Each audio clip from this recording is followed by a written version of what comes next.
Well, dish up some of your favorite ice cream. We got ravens. We're going to be hanging out with the ravens. Looks like we have some baby ravens. We're going to be continuing the discussion that I introduced, I think, last week on the topic of why Jesus died. What does this mean for us? Really being thrown into the mission of things. And because of the late start, I really just did a kind of off script. Not that I have a script. This is all off script except for the little notes you see on the side there. Still learning how this that way. Ooh, okay, works. So, but this week I'm back on track. Quarter starts. I'm teaching a class on the Holy Spirit. The formal title is Theologies of the Holy Spirit. So, right. I know. That's actually one of my more popular classes I teach at Fuller. It always seems to fill up, and I've taught it now 3 quarters in this last year, so it's been very full. And I'm also teaching a class on practices of worship. So this week we're talking about what does it mean to worship? What does it mean to be brought into a place where we're participating with each other and focusing on God? And then coming weeks we'll look at specific disciplines and elements of that with this group of students. And let me say, it's just once again, I'm so impressed with the kind of students I have. I teach all online, and this is really intimidating might not be the right word. I'm just impressed. I have students from literally all over the world. I have a couple of students in Africa. I have a student who's in Hong Kong right now. Right? These are not light areas. I have a student in Indonesia, Taiwan, I think Australia. I have students all over the country.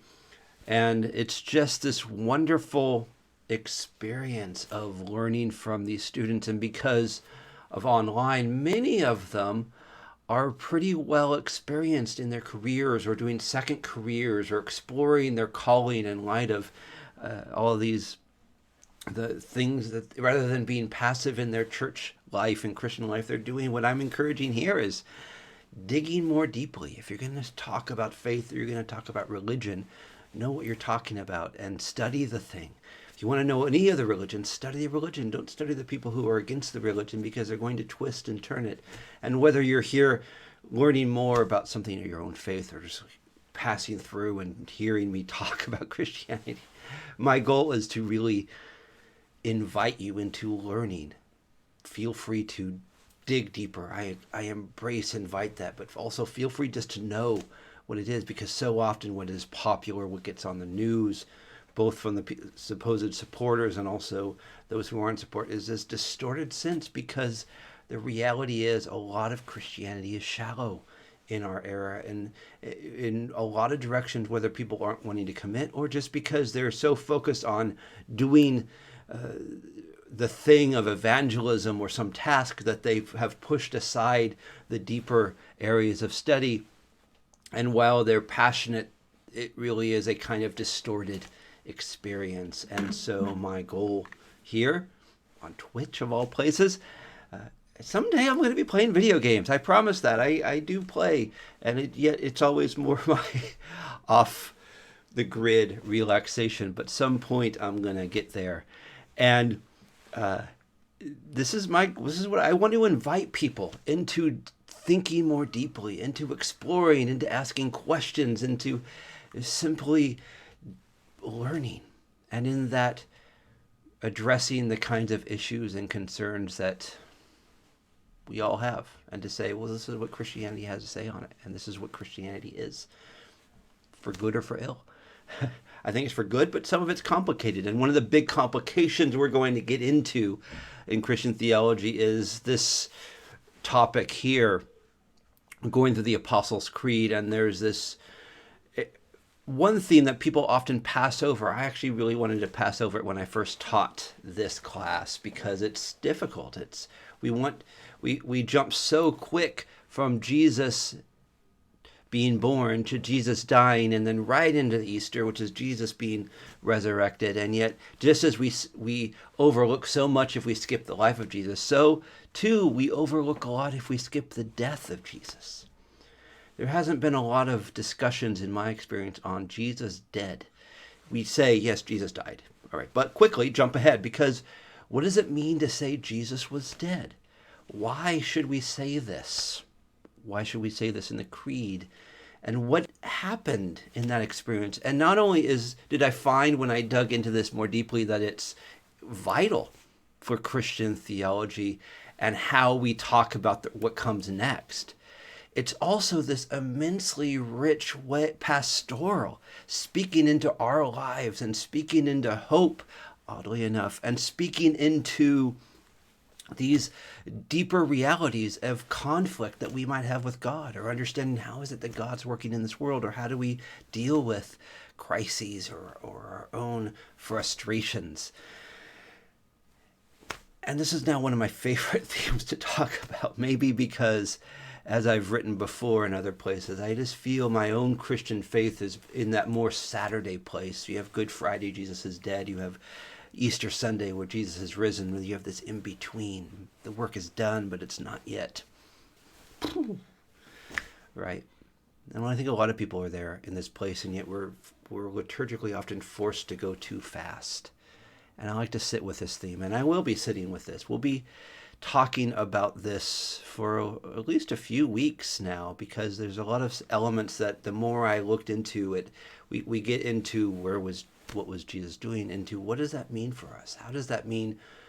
This whole isn't just about to say this is what theology is, and it's the answers to these questions that I give the questions, and then I give you the answers to the questions I give you. Really, one of my goals is to say this is what Christianity is, but here is what it means for us. This is why it's not just this intellectual thing, but it's also this emotional and social and spiritual reality that really has an impact in how we live out this life. And I think if we were to live this life out more consistently with what we've been given, so much of the rejection of Christianity would be dismissed or undermined, because people would start realizing how it not only is a way of talking about beliefs about the world and what other people should do, it's also a way of living in the world that is freeing, that is empowering, that is hope-giving, that is participatory. And that's the vision that the earliest church had and lived out, and that's why we're sitting here today talking about this 2,000 years later, because for 300 years these persecuted people were living this out in a transforming way that was actually inviting, even though they were being persecuted. We still see this all over the world. Places where Christianity is often under persecution has a curious growth, because there's a commitment of living it out. Not because they've found power, but almost precisely because they don't have power and actually have to revert back to what does it mean to actually live Christianly rather than to use the tools of this world. And that was a theme we talked about in the last few weeks, was Jesus confronting the methods and the systems of the world on the cross, saying, who speaks for the world? Who speaks for God? Who speaks for the people? And in the cross, seeing how the trial reflected the different kinds of confrontations. He said to Rome, you're not the way. And Rome said, yes, we are, so we're going to kill you. He said to the religious leaders, you're not doing it right. And the religious leaders said, yes, we are, and you're going to be crucified and cursed. And he said to the zealots, this isn't the way to find true freedom. And the zealots said, yes, it is, and we're going to choose Barabbas. And in all these ways, Jesus confronted them, and they confronted them back. And on the crucifixion, it sure seemed like Jesus was proven wrong. But was he? And were these the whole of the confrontation? And this is why we get into why is it that Jesus died? Because the confrontation isn't just with the systems of this world.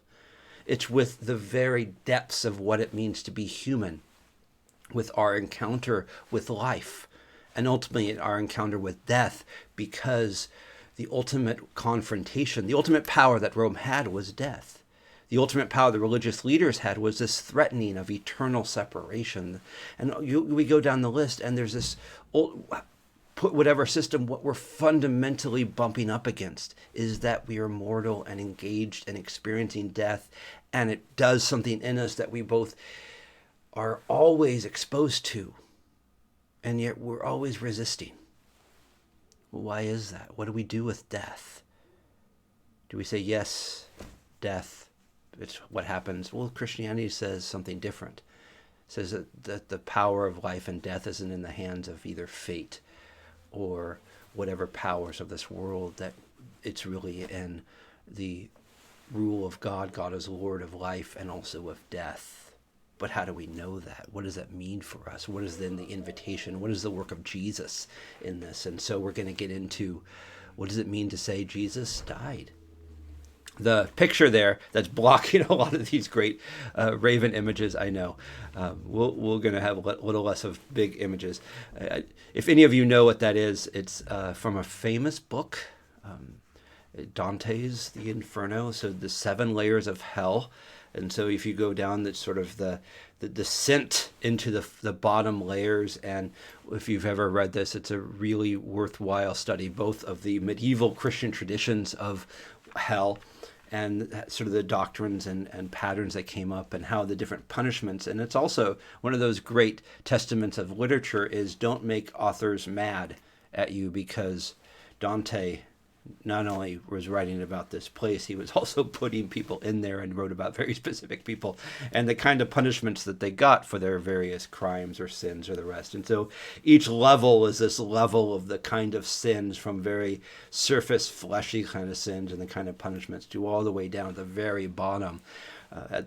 As he says, it's Judas at the bottom, tied there, and very grotesque. I mean, it's this horror story of the kinds of imagination of grotesque punishments that were happening, but it really was a way of evoking the seriousness of the kinds of things that were happening. Not really unlike, well, a lot unlike, but still, but similar to, in a way, the story of Scrooge, right? Who was thrown into his own past and his own journey and felt the torture of the decisions and all the rest, and being exposed to this. It wasn't ending in evil, but it was this invitation to don't be like that. Don't be like those who are carrying their chains around. There's this last hope. So this testimony, and so the message of hell isn't those other people. It's really this call to say, stay on the right path. And what's the right path?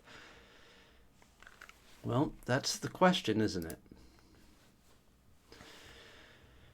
So the creed, as we've gone through it so far, I believe in God, the Father Almighty, creator of heaven and earth, and in Jesus Christ, his only Son, our Lord, who was conceived by the Holy Spirit, born of the Virgin Mary, suffered under Pontius Pilate, was crucified, died, and was buried. In between that little line there, between those lines, he lived, born of the Virgin Mary, he lived and taught and healed and did all the rest, then suffered under Pontius Pilate, was crucified, died, and was buried.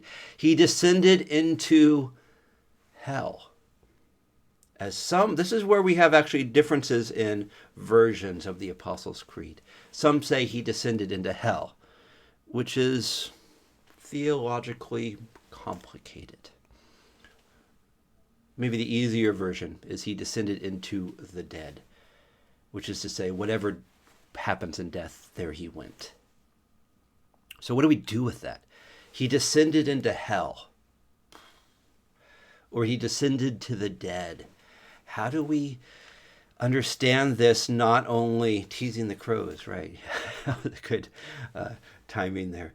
Crows and ravens, and why I'm showing them this was because that often these symbols of death, or because they're scavengers and they'll eat anything. So after battlefields or crucifixions, really, ravens and crows would come and eat and pluck the eyes out of living people because if they couldn't defend themselves. It's very vicious, but ravens also have a lot of fun. So they fly around, but they're also very they're up to a very morose kind of business sometimes, because they don't really care about our experience, and if we're good eating, they'll have at us, right? So what is it? So they've always been the symbol of death, because after they would show up to take care of that.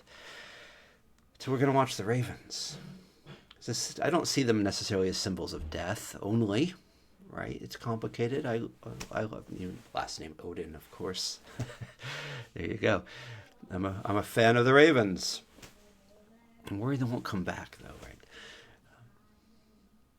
So what do we mean by descent? He descends to the dead or descends to hell. There's this spatial and also figurative meaning. So when we say we descend to the dead, those of us in cultures that bury people, there's a very real sense, and we often even still say you've gone down into hell and up into heaven. So there's this spatial figurative nature. We don't really say hell is 6 miles below us, but there's this way of understanding we're in the dirt or we're in the sky, right? Where would you rather be? Ravens know their business. They'd rather be in the sky. They kind of make fun of us for not being able to fly.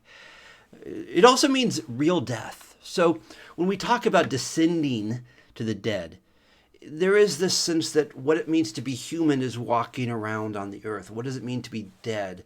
You're below that. So what was Jesus' experience on the cross? There was the early heresies which said he didn't really die. It just seemed like he was dying. Or he went unconscious but then woke up later. And what the creed was very intentional about saying is whatever death is, that's what Jesus experienced. There's no question that he somehow was unconscious or in a coma a little bit and then woke up. If we want to get rid of the resurrection later, that's the debate we'll get into later on. But what the early Christians were very firm on is he died. He died. They were also firm on the resurrection, but they never really were. They never gave space to the idea that he was just saved from the experience of the cross. Let me say that again. He wasn't saved from the experience of the cross. Whatever the full experience and end game of the crucifixion was, which was always immensely suffering kind of death, Jesus experienced that. Whatever death is, for our body, for our soul, for our mind, for all the things, whatever that is, Jesus experienced that. So the descent means he went there. We also have this interesting passage, 1 Peter 3:18 through 20. And it's worth looking at. It's worth reading a little bit. I don't actually have my Bible handy because I'm not very on top of things. So I should have been better prepared. Hold on. I have Bibles everywhere, as a good pastor should. But of course, the most convenient Bible to me at right now, because I haven't done a lot of reading, I don't usually read when I'm in front of the computer, is my very, very important, very traditional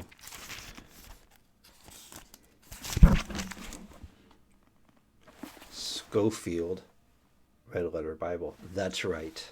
For those of you who grew up in old-time church, I have a Scofield Bible, just in case, because I don't actually read it very much, but it's very interesting. So this will be from the official King James Version, the one that Peter and Paul both read themselves, right? I've heard people say something like that. 3:18 through 20. For Christ also has once suffered for sins, the just for the unjust, that he might bring us to God, being put to death in the flesh, but being quickened by the Spirit, being made alive by the Spirit, by which also he went and preached unto the spirits in prison. Interesting. Which sometimes were disobedient when once the long-suffering of God waited in the days of Noah while the ark was preparing, wherein few, that is, 8 souls, were saved by water. The like figure, whereunto even baptism also now saves us, not by putting away the filth of the flesh, but the answer of a good conscience toward God by the resurrection of Jesus, who has gone into heaven and is on the right hand of God, angels and authorities and powers being made subject unto him. I went to 22, but he went and preached to the spirits in prison who were there from the times of Noah. That's what he was doing after he died. What do we do with that?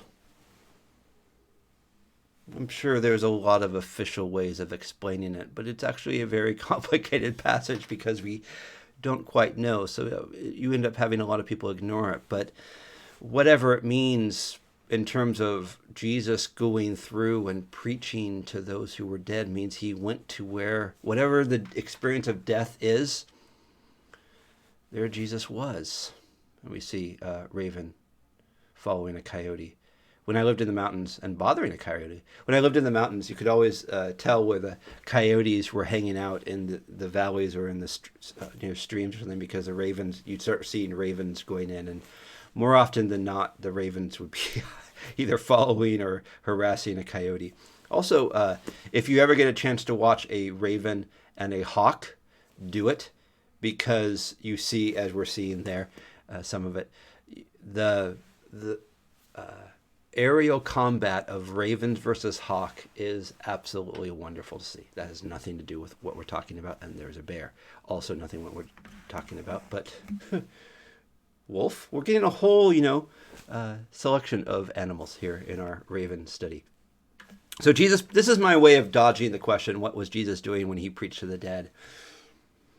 But we're left with that verse that something was happening. It wasn't Jesus took a nap for 3 days. There does seem to be the suggestion that the 3 days of death, well, more like 36 hours, right? Afternoon of Friday to Sunday morning.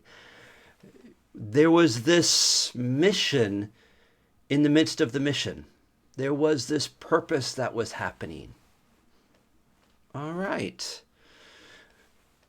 And one way to say this is, in the purpose, it wasn't Jesus finished his work on dying on the cross, hung out, waited to the resurrection. There was a continued confrontation. The confrontation didn't end with the trial. The cross actually extended the confrontation to death and to the powers of hell, so that the descent is this expression of not only Jesus confronting the earthly systems, but the systems of reality itself.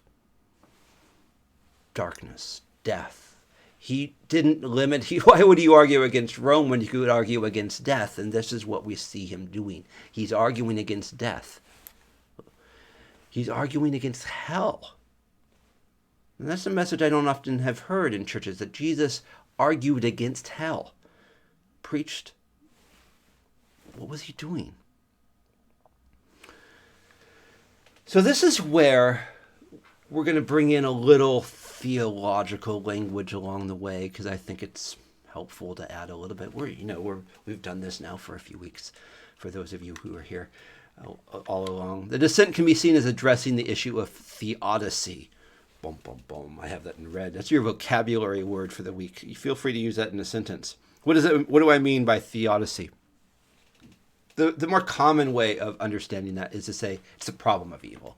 Theodicy is the formal way of saying the problem of evil. What's the problem? What's the problem? Evil. No, well, evil itself is its problem, but that's not really what theodicy is talking about. The problem of evil in this kind of discussion is, if God is all powerful and God is all loving, why do evil things happen? So, the argument goes, either God is all loving but isn't all powerful, so evil happens because he can't control it, or God is all powerful but not all loving because he lets things happen that he could otherwise stop. That seems to be our option, and yet in Christian theology we're committed, and the Bible navigates this because it doesn't dodge the question. This idea that God is all loving, God is almighty, and yet bad things happen all the time, even today. So what do we navigate? How do we deal with that? Well, this is where I think the descent into death and descent into hell actually gives us a way of discussing God's response to this question. Ooh, that was a brilliant moment of the sunshine, right? Because it's the problem of evil is also the problem of suffering. We see bad things happen, but we also are thrown into our own kinds of suffering, our own kind of frustrations, and we're watching, whether TV or in other places, the experience of people suffering, and it seems to point against how can you believe in God like this? One of the biggest reasons I hear in contemporary society of why people don't believe in God is this question. And yet, oddly enough, people often around the world who are suffering are often drawn more into God's presence. Now, why is that? If it's only on an intellectual level, people seem to distance, but there is this understanding. And I think because those who are suffering are getting what the cross and Jesus' work here is doing in a way that those who just are trying to philosophize about it aren't quite getting, and so we're going to walk through that more specifically. But it's not just a problem for us in relationship to God. It is a problem for God, right? It's not just how we're interpreting God.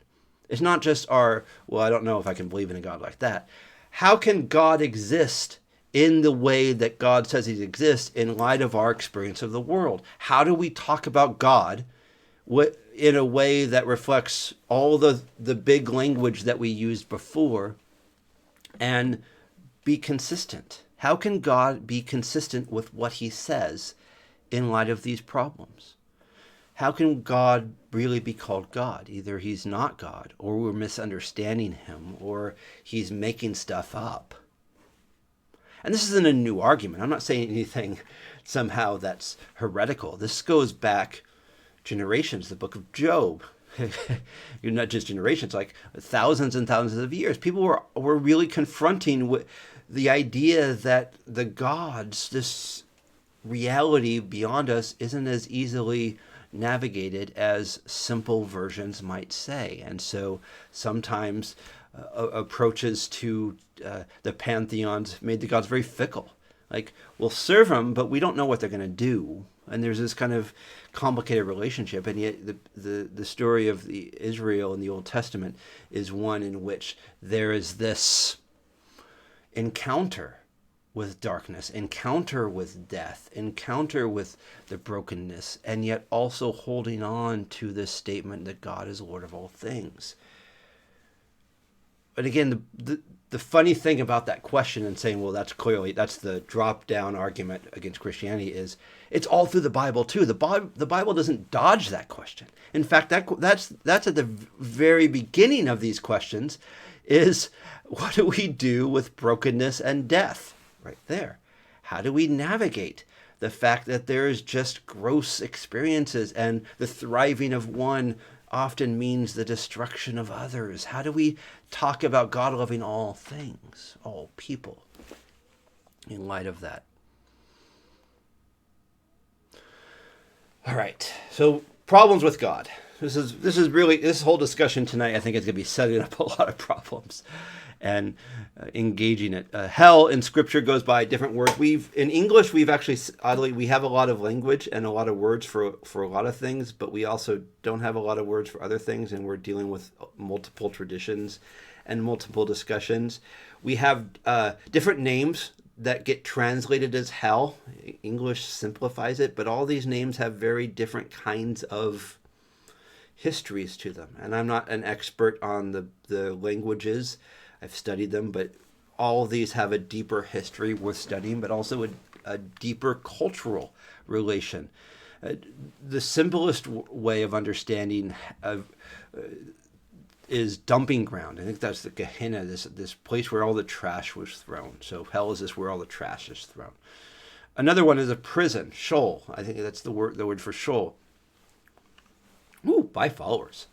How much? Oh, I think I have $5. This prison, this idea that there is a prison that people are held in. Now, the older version, this is where hell in the Old Testament is interesting, because the really understanding of hell wasn't this place of permanent suffering that became later on. It really was more this holding cell, this place where people who had died were kept there until the judgment day. But it wasn't have this positive or negative experience. So you could even have someone like Elijah being called by the witch of Endor. Right? She wasn't an Ewok. by Saul, and he's like, you're not supposed to do that, but he's like somehow pulled out of this place, and so prison, not necessarily in a punishment sense, but more as like this holding center, like that. But also there is an experience as we go through the development of these discussions, it gets more and more the discussion of eternal souls and this kind of Greek images and the rest coming in. And so you have more of this idea of punishment, the good go here, the bad go here. But it's also this expression of death.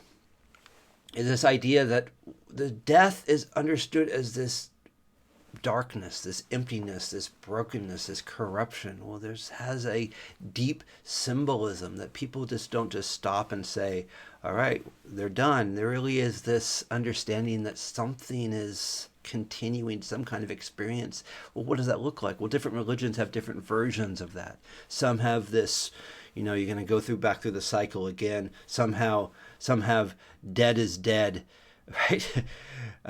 There's a lot of death in this video, so it's just very fitting. Was that an animal who died, or was that just someone who had done a lot of sins in previous life, and they're having to go through the cycle again? Because it's also an expression of justice. What do we do when we're experiencing a lot of pain or injustice in our life, and we have no power over it? Well, it's very easy and understandable to express the idea that if people aren't going to get their just desserts in this life, wait till the next one. And not only is that a way of, fanciful dreaming, but it's also a way of giving patience to people who might otherwise be impatient in overturning injustice in a way that would actually cause more destruction. So that can cause people to be passive, so it can be used wrongly. But it also can be used proactively in saying, keep focused, keep on your task, things are going to change, they'll get their end, but don't get your eyes off the prize. And then you have these long-standing traditions in which there is change that eventually happens. It's also an expression of nothingness, emptiness, darkness, this idea that whatever death is in so many ways, it's this blank stopping. It's the non-life. Everything has been taken away. Someone who dies has been taken away from us. And you just have this experience of nothingness. So go down this list. Hell can be dumping ground. Hell can be an expression of being in prison, whether in a holding kind of way or in a punishment kind of way. Hell is an expression of death, and of all its way it interacts with our human psyche and our sociality. Hell can be an expression of justice finally applied, and hell can be an expression of nothingness. All these things. And we have Sheol and Gehenna coming more from the Hebrew and Aramaic background, Hades reflecting the Greek understanding. Hell is actually Anglo Scandinavian, which comes from the English backgrounds with the Norse religions, Germanic backgrounds, and their version of hell. So you have a lot of these, not just different words, but you also have these different symbols and these different traditions that feed into different understanding. And we draw out of that because they all are saying something about the human encounter with death and whatever is beyond this life.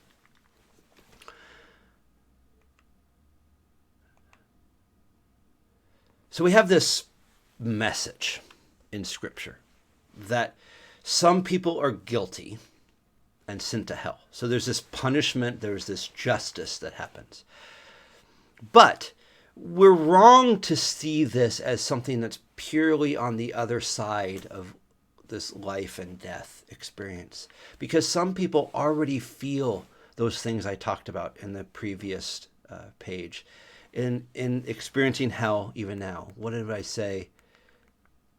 So hell is a dumping ground. Some people feel like their life is a dumping ground right now. Some people are experiencing prison, whether in literal or figurative ways. Some people are in this extended holding cell where there's neither forward progress nor negative. It's just like they're just there living life. Some people are feeling like they're punished in life. Some people have this experience of death haunting them. They're confronted with death, whether real death or figurative death, all around them. People are often caught in these places where death is just so common and suffering is so common. People are also caught in these places where injustice is ever present, and they have a driving need for some sense of justice. And many, and I think maybe this might be one of the big ones, especially in the industrial West, among those with privilege. And we certainly see all of these in places of suffering and places of poverty and brokenness. But that experience of nothingness, I think, is that experience of despair. That no matter how much stuff you have, no matter how much success you have, you can experience this heavy cloud of just nothing. Emptiness, brokenness, in like, what am I doing?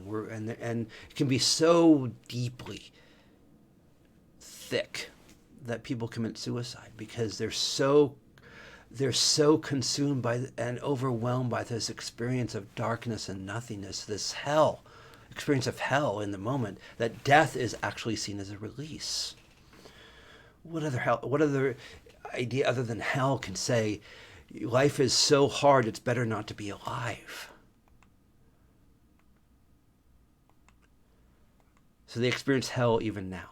Those who are forsaken, who are poor in spirit, are blessed. Because in this forsakenness, Jesus identifies with them. Now we're entering into the promise. Those who are forsaken, who feel these things,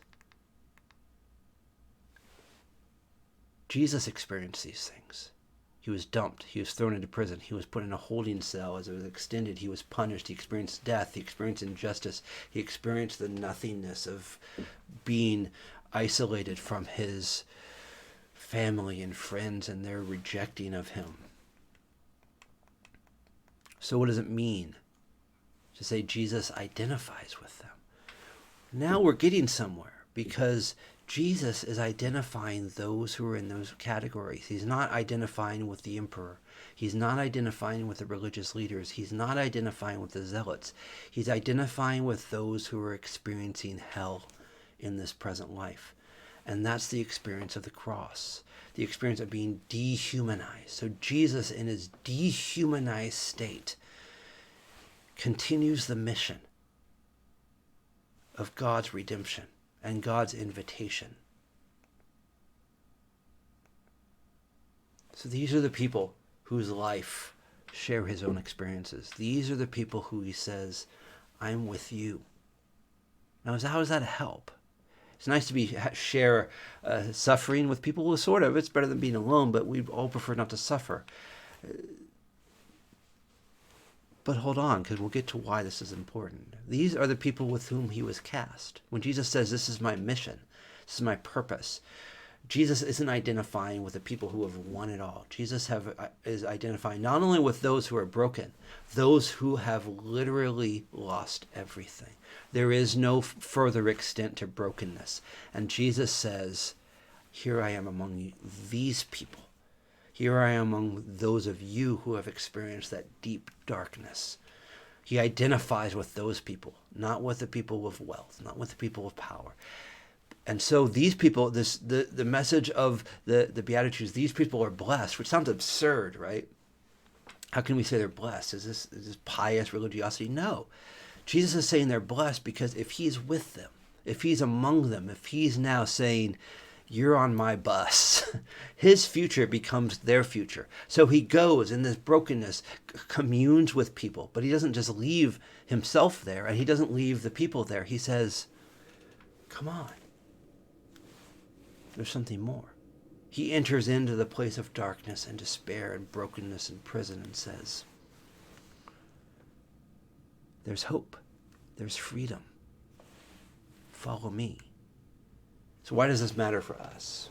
I think I've hinted at that, why this matters for us.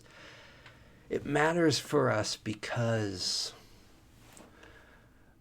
so often Christianity, religions in general, but so often I think Christianity is especially doesn't do this the most, but I think it's the irony or the sadness of that the very message is inverted because is even early on in its history, 1600 years ago or more, when you're given power, when you're given authority, when you're given a social setting where your version of life is now dominating, people latch onto that for their own egos and for their own ends. And it's the easier thing to do if you need to convince people to do what you want them to do is to force them. And if you have power, you can do that. And so we always revert to these power structures. Even if it's not in keeping with our otherwise philosophy, we justify it because we say, yeah, this isn't what would be ideal, but they're making us do it because they're not listening. And so we justify. And that's precisely what Jesus didn't do. He didn't have to prove himself. So he didn't have to justify himself to the Roman leaders. He didn't have to justify himself to the religious leaders. He actually let himself be broken.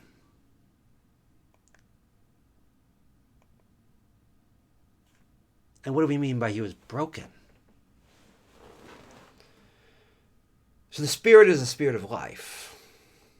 I'm going to start with that. We're going to talk about the Spirit more in coming weeks, but I'm going to throw this little preview out there.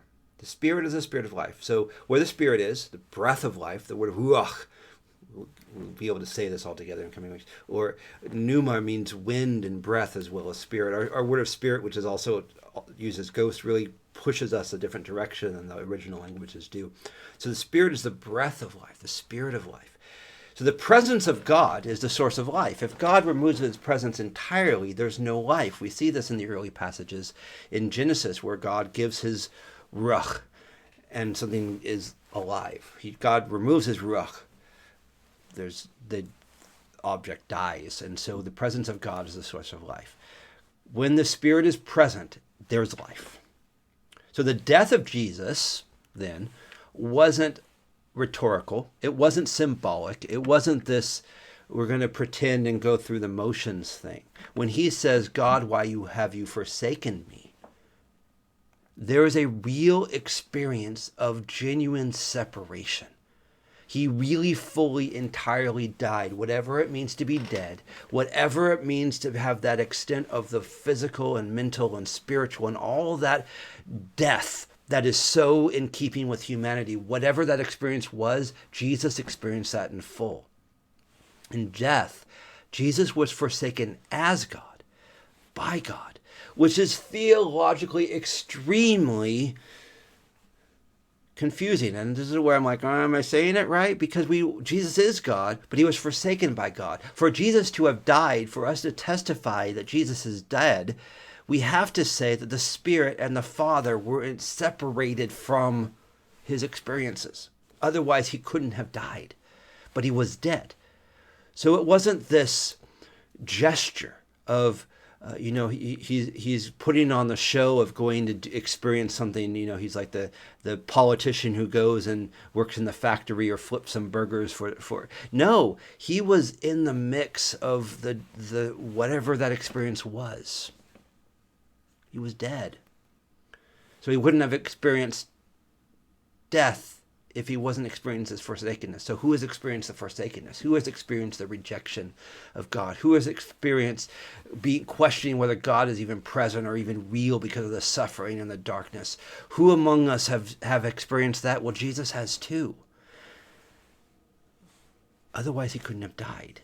So Jesus, in encountering death, encountered the depths of despair and brokenness and separation that was not only his life, but it was his very experience of reality. And now he was confronted with that not being there. What kind of he had done everything right. He had done all that he was called to do. And yet what the experience, the emotional, social, physical experience was desolation. That was this moment that happened in the descent, taken down on the cross. We just look at the body being taken down, but there is a whole experience of Jesus that encountered something. So the cross is this decisive moment. As I talked about, it's this moment of confrontation, but it's even bigger than just the earthly systems. It's this decisive moment in understanding who is God. Who is God? Who God is. It's a decisive moment in understanding what God is doing. We can't just go into Christianity and say God is all these like categories and things and he wants to do this stuff and we'll just, draw our own lines from point A to point B. No, God is defining himself very, very distinctly all through Scripture, and no more clearly than in the work of the cross. We see who God is, encounters death. We see what God is doing. We also see how God is doing it.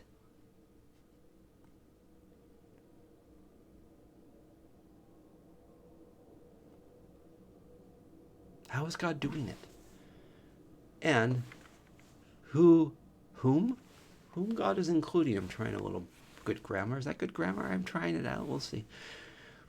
So the cross is this moment, this spotlight. Who God is, what God is doing, how God is doing it, whom God is including. Now, so often, this is where my argument that Christianity has lost sight of its own calling becomes so clear, because oftentimes we have the story of Jesus, but we fill these categories with different kinds of answers.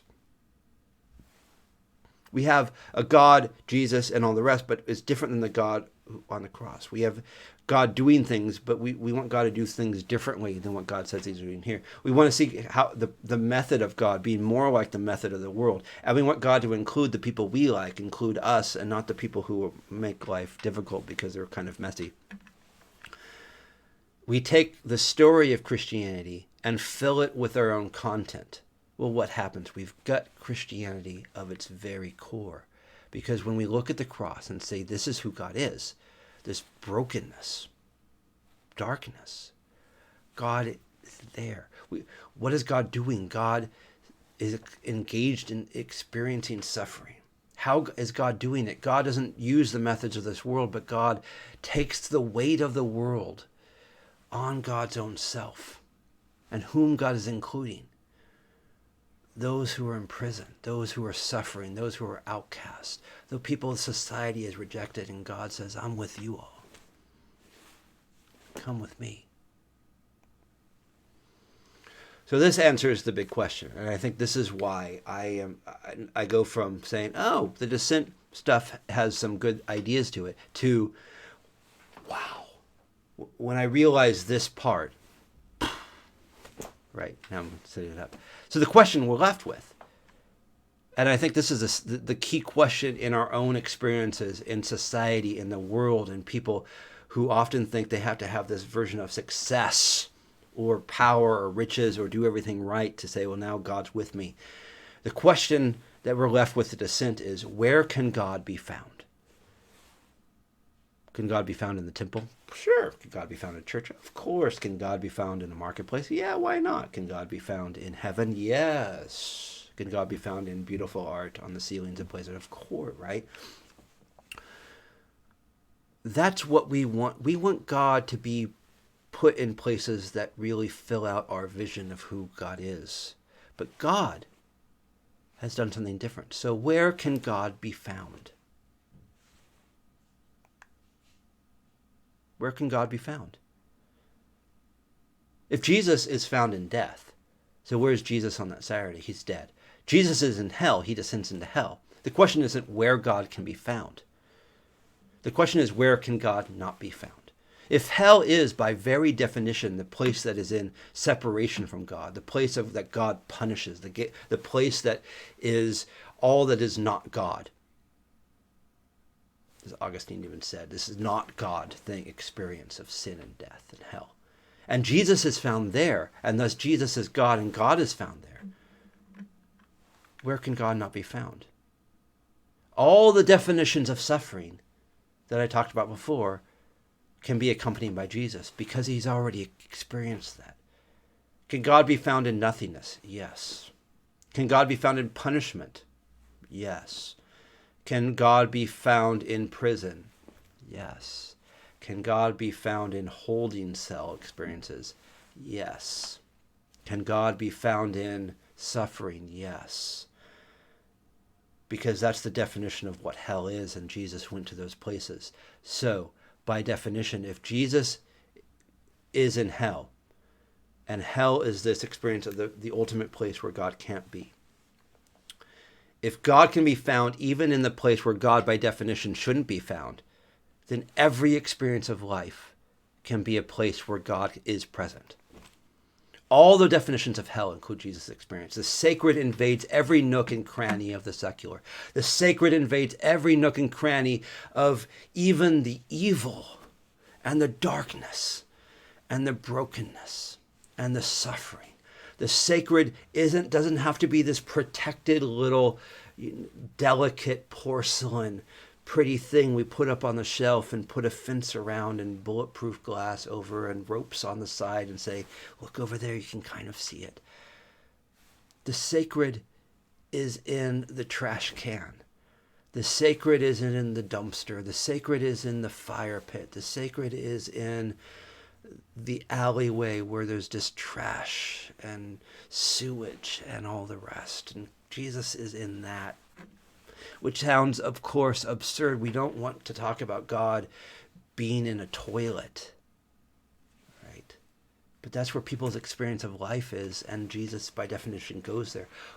Goes back to the idea of we want God to be this kind of God and do things this kind of way and be in this kind of place. And Jesus says, I'm going to death. I'm going to hell. We don't get to define God by saying, well, we can't be there. God can't work there. Jesus is already there.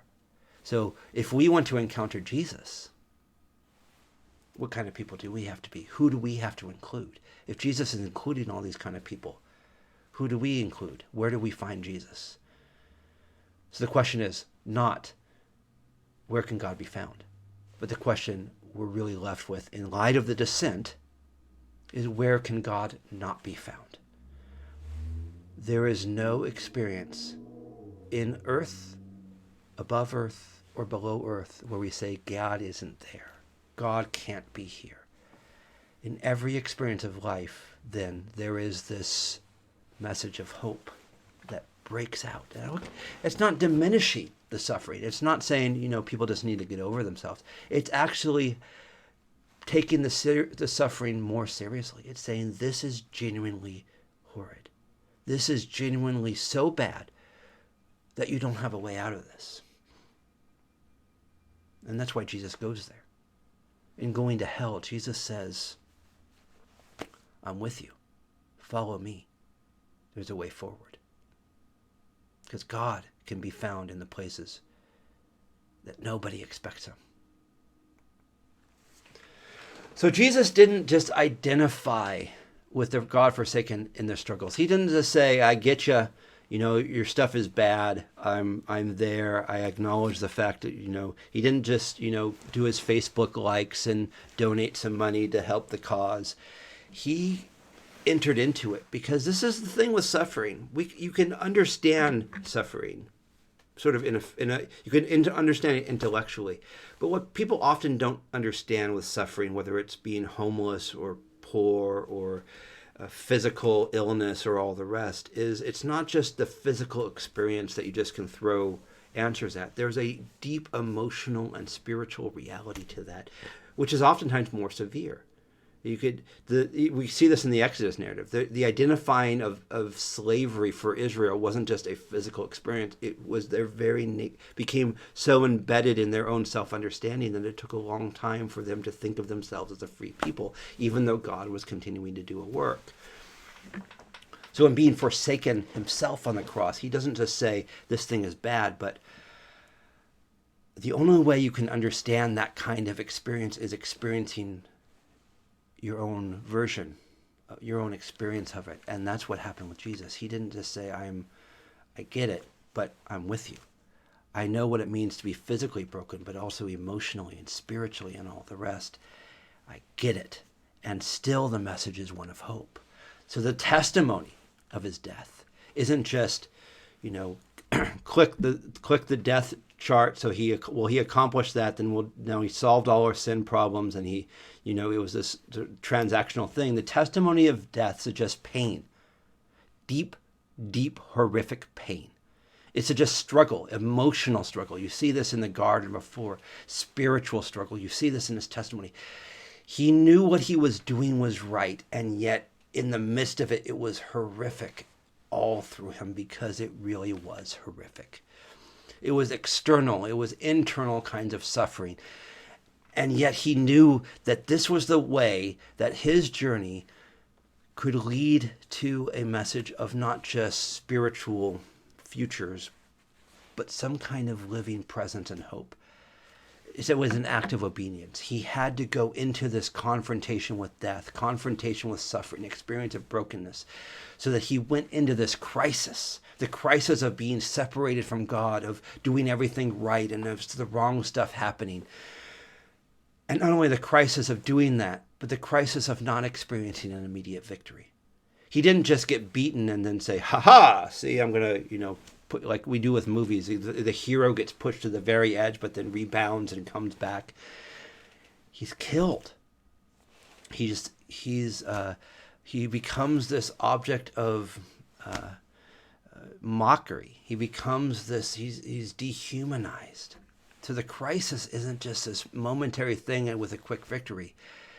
It's something more, and it's that extent of the crisis. It's a lot of us can go through a very immediate thing and endure it and still be psychologically sustained. But it's when suffering is extended over a long period of time, intense suffering for days or more low-key suffering for years, where the suffering gets into our very being. And so we see the descent extending the in time. There's no quick answers. There's no quick result. There's no Jesus died, but boom, he's back alive. It's Jesus died, and what do we do with the body? Where's Jesus now? There's these questions that they didn't know they'd have to ask.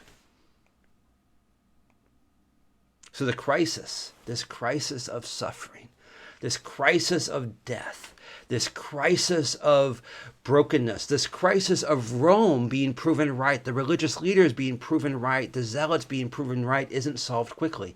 The crisis is simply there. And it sure seems like it's been addressed. God doesn't work in our time frame. When was the time to save Jesus? When he was still alive on the cross. 3 days later, it's too late.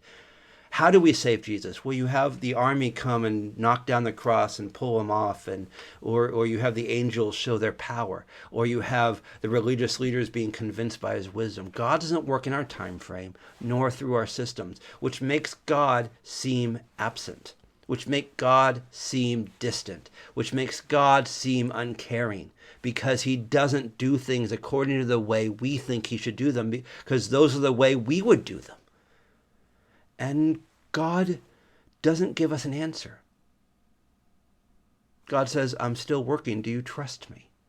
That's what the message of the disciples. Jesus said, this is going to happen. Do you trust me? And the disciples, in many cases, said, we didn't know this was going to happen. One of my favorite theologians, Jürgen Moltmann, writes this: we can understand it, the cross, death, only if we see his death not against his relationship to the Jews and to the Romans, to the law and to the political power, but in relation to his God and Father, whose closeness and whose grace he himself had proclaimed. We can understand the death as not just being this physical confrontation and this experience of eternal salvation, but it's this expression of God's own commitment to the problem of evil. On the cross, Jesus experiences the fullness of this forsaken identity. He was this grand figure, and then he becomes absolutely nothing. And that then is this place for us. This is the place where Christian theology starts. We have a lot of teachings. We have a lot of messages. A lot of the moral teachings of Jesus reflects a lot of shared teachings, both of the Jewish scholars before him, and also shared a lot of the moral and ethical teaching of other world religions. We have this in common.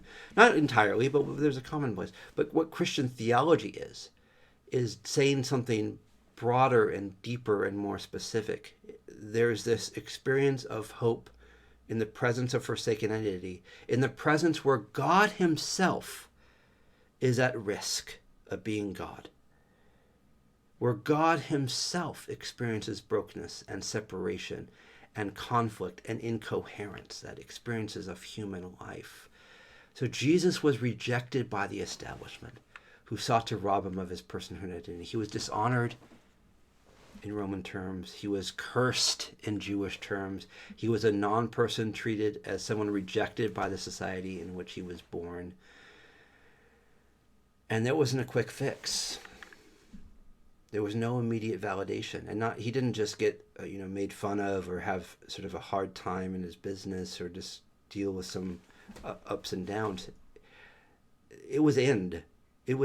He was pushed to the point of complete loss and brokenness and rejection by his friends, by his everyone. What do we do with that then?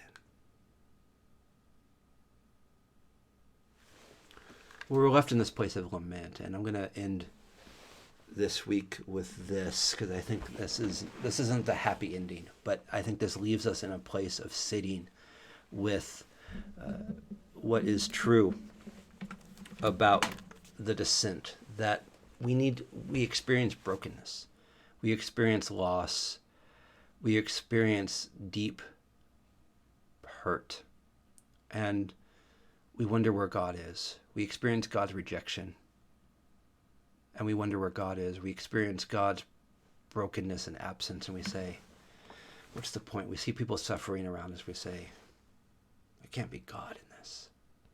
But that's the message of the cross. The message all through the Bible is those moments of suffering and brokenness aren't just places that are arguments against God. There are these places where God himself says, yes, those are experiences of life. And what is God's response to that? He goes there. So, and we cry out in honesty and openness to God to hear us in our pain where we're at. God invites that because that's the very testimony of Jesus on the cross, crying out to God. And where can Jesus be found? In that very cry. Jesus sings these songs with us. This is something, a song my wife Amy wrote, and I'm going to share it because I think this is a good place to end. Let's see if this works.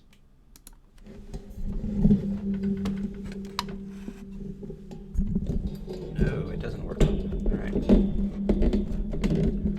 Let's see here. Oh, I think I have to do this. Hold on. I didn't cue this up right.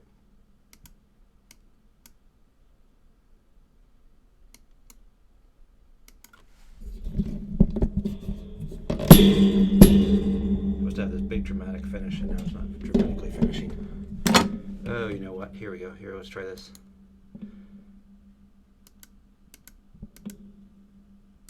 There we go.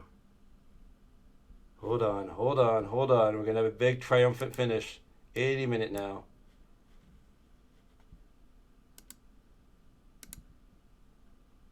The 5th season in the flat land Oh, of that's Central not what I was going Estonia. for. High water. A vast That's expanse not of it. country is now flooded. Oh no, I'm ruining the whole...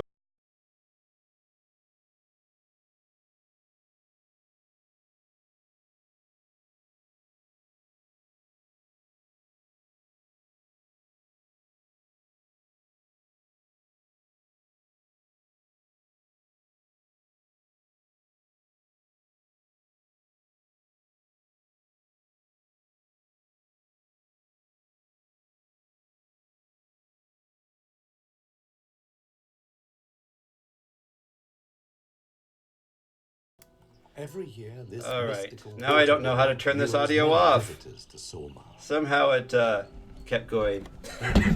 Almost impassable. Oh, no, there's no sound. It's all coming. I had such a good rhythm and flow. I've ruined it all by trying to be creative. All right. Well, Red ribbons mark the way through the labyrinth I of have no trees. idea how to. Here, let's do the...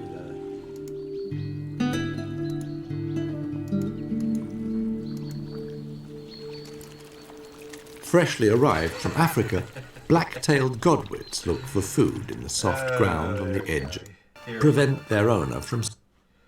All right. Well, if that's actually... I was trying to end on a very liturgical note, but really, is this not the more accurate way to end this reality in which life just doesn't go the way we want?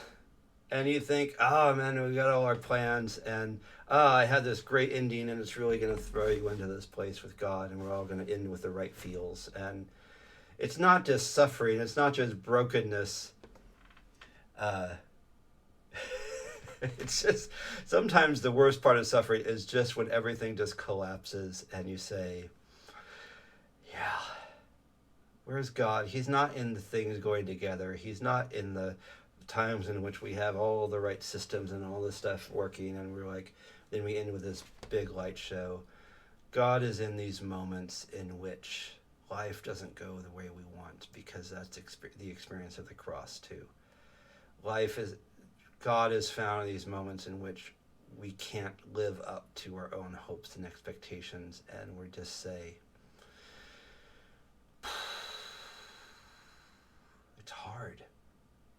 It's hard. And God says, yet even in our brokenness, whether it's our deep suffering, experiences of death, friends dying, people we know who are suffering, or just in the irritations of daily life where it just wears us down and we just get this farther and farther sense of God's presence in all of it. And God says, don't give up. Because Jesus is here among the irritations. He's here among the sufferings and whatever that death is. Sometimes death is the big dramatic suffering, and sometimes death is the death of 1,000 cuts, where you're just sliced and diced. And God says, don't give up. Because where can God be found? He can be found in the depths of suffering. He can be found in the irritation. We all have those moments of deep, horrific embarrassment that we look back and like, how can I live in light of that still? And we get consumed with it. And God says, I was there. I was there. I'm still doing something. And what does God say? I'm there.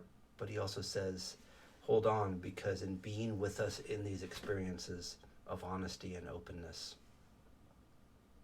he says, my future is your future. Hold on, because the story of Jesus doesn't end in the descent. But it stays in the descent much longer than we think it should. And even though we sometimes know, okay, God is going to get us out, we start getting impatient, looking at our watch and saying, all right, God, when are you going to get going here? And God says, hold on. So in coming weeks, we're going to actually be sitting with this. We're going to sit and not rush through to the next stage, because in sitting with this place of descent, as I said before, I think this is the place where the Christian life comes in full the most in this stage of history, this place where God has done a great work. God will do a great work. But we're in this experience of uncertainty, and we're asked to press on in the face of our own personal frustrations and global and just around us. And how then do we live? What does it mean to walk with Jesus? We like the idea of walking with Jesus when he's teaching. We're a little more uncomfortable about walking Jesus to the cross, but we get our own sin and brokenness. We really like to walk with Jesus to the resurrection. But what does it mean to walk with Jesus in the experience of darkness and hell? And if we're those who walk with Jesus, we have to say, well, where's Jesus? What is Jesus' experience? This is a place of growth and learning and hope for us too. So we press on. We press on. I have spoken. See you all next week.